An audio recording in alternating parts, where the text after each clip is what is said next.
Assalamualaikum warahmatullahi wabarakatuh. Halo semuanya, nama saya Melania Agustin dari kelas TNFC 02 dengan NIM 2025-08-159.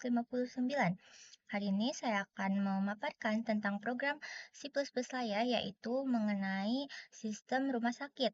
Nah, di sistem rumah sakit ini, saya menggunakan materi yang pertama ada queue, yaitu antrian, pointer, senarai berantai atau linked list, dan tree and graph.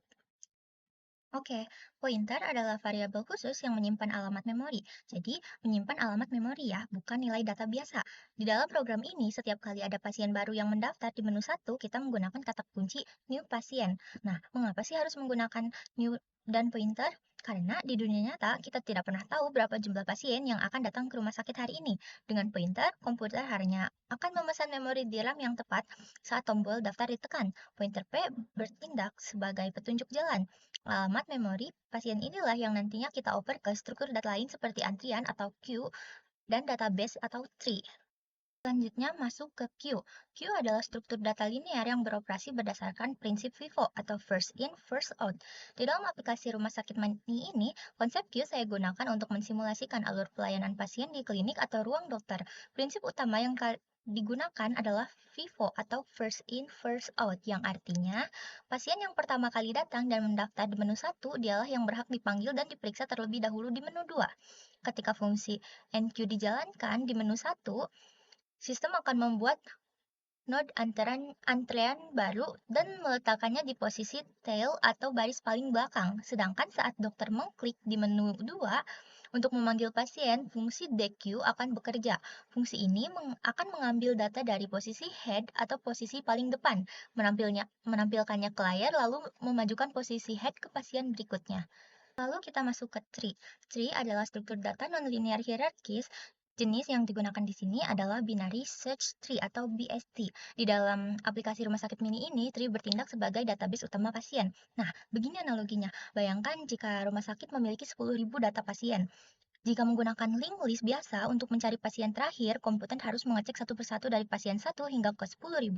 Itu artinya akan sangat lambat dan memakan waktu. Namun dengan binary search tree, data akan disortir otomatis saat diinput berdasarkan ID pasien. Nah, mari kita lihat kode pada fungsi insert tree.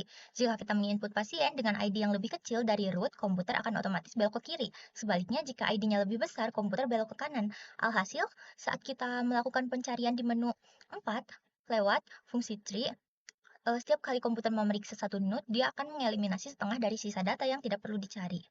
Oke, selanjutnya masuk ke graph. Graph adalah struktur data nonlinear yang terdiri dari sekumpulan simpul atau vertex yang dihubungkan oleh garis atau edge. Jika tree tadi digunakan untuk memetakan database pasien, maka graph di sini kami gunakan untuk memetakan kondisi fisik atau denah ruangan di dalam rumah sakit. Di dalam kode ini menggunakan jenis undirected weight graph. Disebut undirected karena koridor ini bisa dilewati dua arah secara bolak-balik, dari ruangan A ke ruangan B atau sebaliknya. Disebut weight karena setiap koridor memiliki bobot, yang di dalam kasus kami ini kami isi dengan jarak antar satuan meter. Untuk merepresentasikannya ke dalam bahasa pemrograman, kami menggunakan metode adjacency matrik atau array 2 dimensi berukuran 5x5. Nah, mengapa sih saya menggunakan 5x5?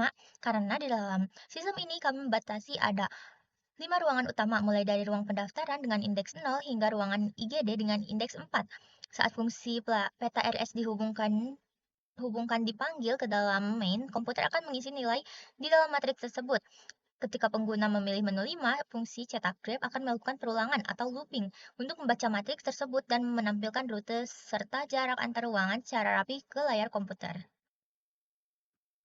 Nah, ini untuk outputnya teman-teman. Di sini menggunakan 6 fitur utama. Yang pertama, untuk mendaftarkan pasien baru. Yang kedua, untuk memanggil antrean terdepan. Yang ketiga, untuk menambah riwayat medis pasien. Yang keempat, untuk mencari dan mencetak rekam medis. Yang kelima, untuk melihat denah rumah sakit. Dan yang keenam, untuk keluar aplikasi. Jika sudah selesai menginputkan, lalu kita menggunakan fitur dari 1 sampai 5, kita bisa keluar aplikasi dengan mengetikkan tombol nomor 6. Nah, jadi itu dia presentasi dari saya. Mohon maaf apabila ada kesalahan. Sekian dan terima kasih.